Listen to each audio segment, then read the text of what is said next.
si le mot est assez fort, pendant la Seconde Guerre mondiale. D'accord. Donc pourquoi d'un côté c'est légitime et de l'autre ça ne le serait pas. Ça ne l'est pas. Très bien. Merci David de votre question.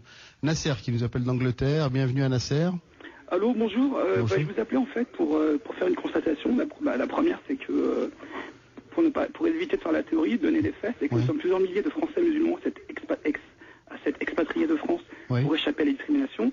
Et la deuxième constatation, sur 6 millions de Français musulmans en France, qui représentent grosso modo 10% de la population, citez-moi un seul procureur de la République musulman. Je travaille dans l'aviation, je n'ai jamais rencontré un seul police de l'air et des frontières d'origine musulmane, au goût d'employés de mairie, de poste, de préfecture, contrôleurs SNCF, et j'en cite quoi, et des juges. Et nous sommes complètement discriminés, comme du temps de la France en Algérie, à savoir les musulmans étaient exclus des postes de tous les postes de la fonction publique notamment. D'accord, Nasser. Merci beaucoup de votre intervention. Merci. À très très bientôt sur Robert FM. Alors, réaction Alain Finkielkraut, celle de David concernant la question de la réparation.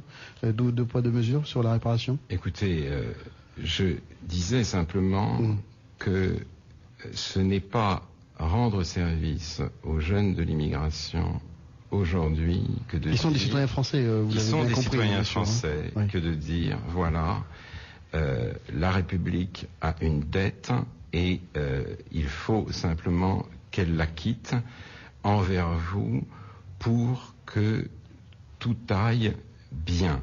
Je constate... C'est pas leur discours non plus. Ils ne demandent pas à la République de s'acquitter d'une dette. Ils réclament juste l'égalité. Oui, mais écoutez, on voudrait nous laisser... La République, c'est quoi? La République, encore une fois, c'est un ensemble. On ne parle pas que de la théorie ce soir, monsieur. Oui, on parle de la pratique. Peut-être que vous n'avez jamais été dans une banlieue ou dans un quartier. Moi, j'ai eu un père... qui a été déporté de France. Il ne m'a pas entendu dans plusieurs médias. Oui, et alors? Non, mais je veux dire, on a la chance de le savoir. Eh ben, vous avez la chance de le savoir, eh bien, je le redis. Et je ne m'en vante pas. Justement, je ne parle jamais, moi, de concurrence des victimes, parce que je ne suis pas une victime et que nul descendant n'est une victime. Ni moi, alors que je n'ai pas connu mes grands-parents. Je ne suis pas une victime. Nous sommes autres par rapport aux victimes. Et quand il est revenu en France, déporté de France, d'où ont été déportés sans revenir ses parents, il n'est pas venu en France en m'inculquant, moi, un désir de réparation. Il m'a simplement laissé dans les mains de la République, une République qui ne me promettait rien, sinon précisément de récompenser mon mérite éventuel. Et je reproche à ce genre de texte de nous laisser croire aujourd'hui que la République, c'est quoi? C'est des enfants en Seine-Saint-Denis condamnés et des enfants nés coiffés qui vont automatiquement au lycée Henri IV et qui font de bonnes études. Nul ne va automatiquement au lycée Henri IV. La plupart des enfants de la bourgeoisie, savez-vous, sont recalés parce qu'ils travaillent mal ou qu'ils travaillent peu. Donc de toute façon, à un moment donné, la République, elle a rapport non avec la réparation, mais avec le travail. Et c'est cette réalité-là qu'on ne doit pas occulter. Et je trouve qu'on l'occulte beaucoup aujourd'hui. On va répondre à l'intervention de Nasser concernant la situation des Français sur l'immigration. Youssouf Boussouma. Ben oui, non, je veux dire que M. Finkielkraut prend de grands airs, mais en réalité, il faudrait savoir si d'abord il est habilité à parler du racisme.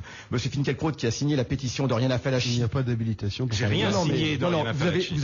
Vous n'avez pas condamné cette... Si, je l'ai condamné 3 fois. Pas condamné. Je l'ai condamné 3 fois. Vous n'avez rien. Vous lire, je l'ai condamné dans l'actualité juive. Je l'ai condamné dans le Monde. J'ai dit qu'elle était raciste. C'est pas vrai. Vous mentez. Monsieur, j'ai là une déclaration de vous. J'ai une déclaration de vous, Finkielkraut.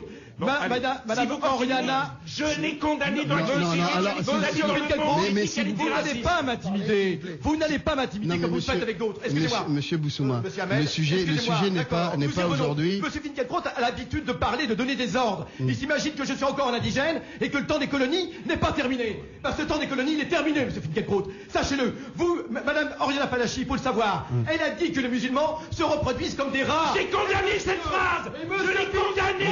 Allez, monsieur Finkielkraut, j'ai devant moi un texte. J'ai un texte devant moi, monsieur Finkielkraut. Je vais lire aux auditeurs ce que monsieur Finkielkraut a dit. Beurre FM. Beurre FM, la meilleure des radios. C'est ça qui est naouré. Aujourd'hui, je le dis, je n'ai pas... En fait, la question que je voudrais poser, c'est... Justement, une conclusion pour comprendre ce que je vais dire. C'est pour ça que j'essaie de... Personne ne s'est soulevé. Vous comprenez ce que je veux dire? Oui, contexte international. Le forum débat de Beurre FM. Ahmed El Kayi. Suite de notre forum de débat et toutes nos excuses pour ce dérapage. Merci d'être resté avec nous. On va tout de suite continuer à prendre vos questions. 01 48 060 060 ou 08 92 68 10 67. Nous allons répondre, monsieur Alain Finkielkraut, à la question de Nasser qui nous appelait d'Angleterre et qui voulait un petit peu avoir votre sentiment sur la situation aujourd'hui en termes de représentativité dans les différents corps de métier en politique de ces Français issus de l'immigration et particulièrement de confession musulmane. Approchez-vous du micro. Il a raison. Il n'est absolument pas normal aujourd'hui que les musulmans, les gens d'origine arabo-musulmane, soient sous-représentés dans les professions qu'il a citées, dans les professions en plus qui incarnent la République. Il faut essayer tout faire pour mettre un terme à cette situation, à ce blocage, à cette difficulté. La question, c'est celle des moyens. Faut-il, comme d'ailleurs le demande notamment Nicolas Sarkozy, introduire une politique de quotas et de discrimination positive? Je n'ai pas de réponse absolue. A priori, parce que je suis républicain, j'y suis hostile. Je crois au contraire qu'il faut, donner à l'école toutes ses chances. Or, l'école française aujourd'hui n'est plus une école de la promotion.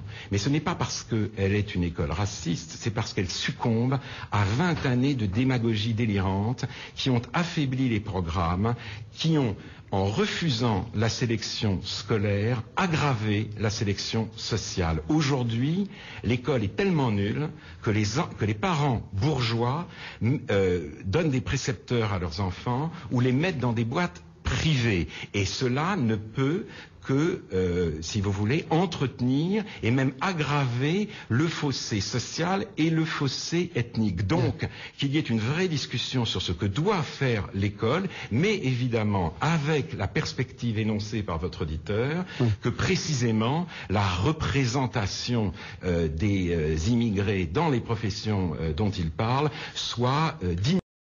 Question de Selim, Najib et Mohamed. Selim, tout d'abord, bienvenue. Oui, bonsoir Ahmed, bonsoir à vos invités.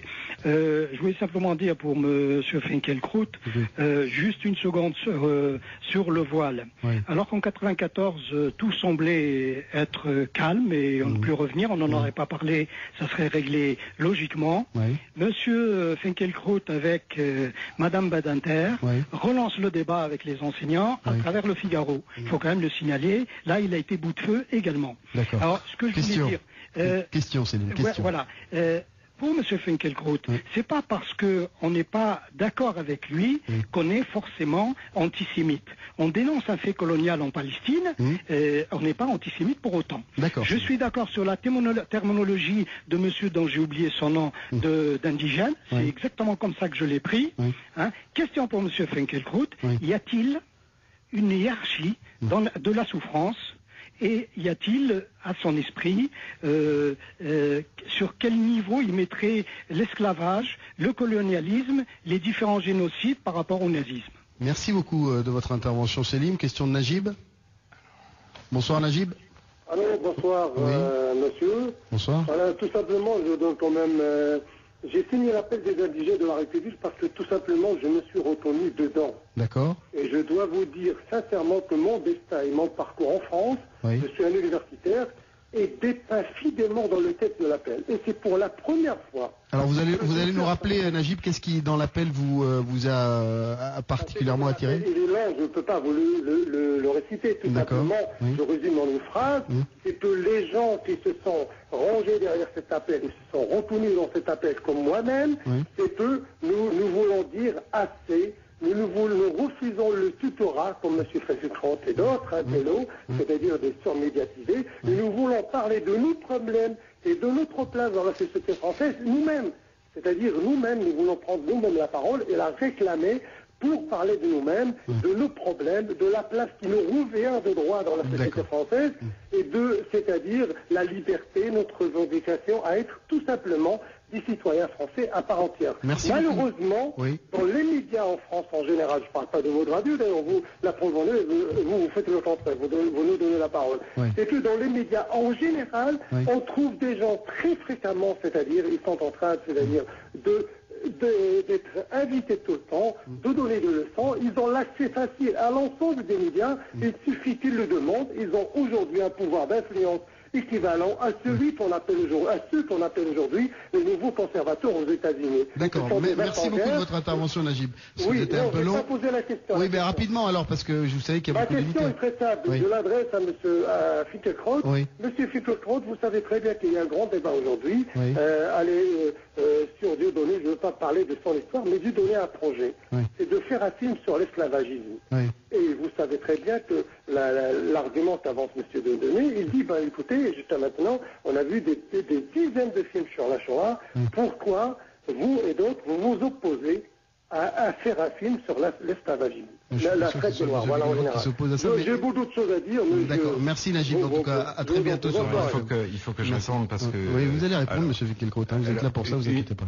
Non, parce qu'après j'oublie, c'est pour ça. Non, je vous rappellerai. Une précision, l'appel que j'ai signé avec Régis Debray, Elisabeth Badinter, Elisabeth de Fontenay et Catherine Kissler date de 1989, il a été publié dans le Nouvel Observateur, accompagné d'ailleurs d'un éditorial très critique de Jean Daniel.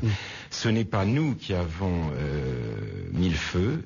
Si la question a été relancée au XXIe siècle, c'est précisément parce qu'elle se posait, et je répète, que les hommes politiques et les intellectuels ont voulu venir en aide à un certain nombre de jeunes filles qui demandaient, si j'ose dire, l'asile républicain.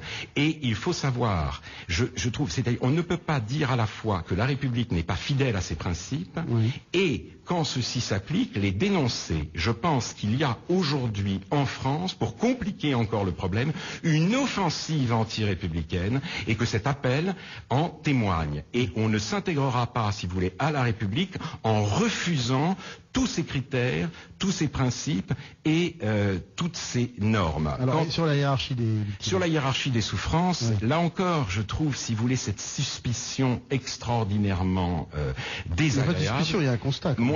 Non, il n'y a pas de constat. Qu'est-ce que Pourquoi vous voyez la suspicion dans l'intervention? Parce que il y a aujourd'hui, et Dieudonné l'a bien incarné, une exaspération grandissante dans certains milieux à l'égard, si vous voulez, de la commémoration dont la Shoah a été l'objet, notamment... Non, ils veulent juste qu'on parle d'eux, il n'y a pas une exaspération. Bien sûr, et Dieudonné dit, et on suit l'agenda de Dieudonné. J'affirme ici, de la manière la plus claire, que l'école en France ne fait pas du tout l'impasse sur la colonisation et sur les crimes commis par l'armée française, sur les tortures, que les médias non plus. Il suffit Vous avez lu, vous, les manuels scolaires, donc? Oui, j'ai lu, je connais les professeurs. Je vois ce que Le Monde a fait au moment de l'affaire Ossarès, ou Libération, ou Le Novateur. Je sais que ce sont souvent et fort heureusement d'ailleurs, d'anciens militants anticoloniaux qui dirigent les grands journaux en France. Donc, je suis, si vous voulez, très... inquiet devant le ressentiment qui se développe aujourd'hui à l'égard des Juifs qui seraient comme, si vous voulez, les harpagons de leur propre souffrance. C'est la manière de commémorer. Et en plus de cela, si vous voulez, il y a la commémoration, il y a l'histoire. J'ai toujours été opposé à un enseignement distinct de la Shoah. Je suis opposé au pèlerinage à Auschwitz. L'histoire, c'est l'histoire, le devoir de la mémoire, c'est autre chose. Enseignons